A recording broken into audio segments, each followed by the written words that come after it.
નમસ્કાર દર્શક મિત્રો, ઉના ન્યૂઝ 24માં આપનું સ્વાગત છે। આજના મુખ્ય સમાચાર જણાવી દઈએ।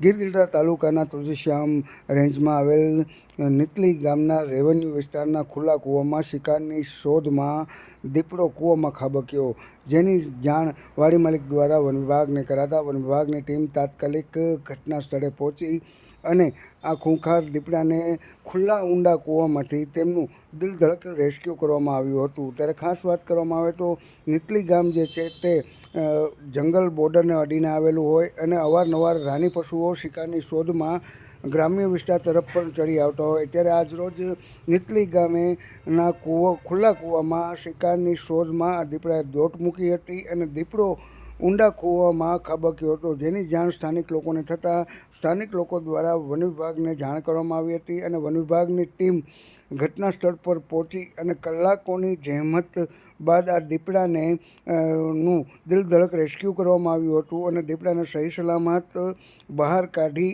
અને દીપડાને જસાધાર રેન્જ ખાતે ખસેડવામાં આવ્યો હતો। ઉલ્લેખનીય છે કે ગીરગઢડા તાલુકામાં હાલમાં જ થોડા મહિનાઓની અંદર ઘણા માનવભક્ષી દીપડાઓ દ્વારા મનુષ્યો પર હુમલાના કિસ્સાઓ પણ સામે આવ્યા છે। ત્યારે નીતલી ગામે શિકારની શોધમાં આવેલ આ દીપડો જે છે તે ખુલ્લા કૂવામાં ખાબક્યો હતો અને તેનું દિલધડક રેસ્ક્યુ વન વિભાગ દ્વારા કરી અને દીપડાને સુરક્ષિત બહાર કાઢી લેવામાં આવ્યો હતો।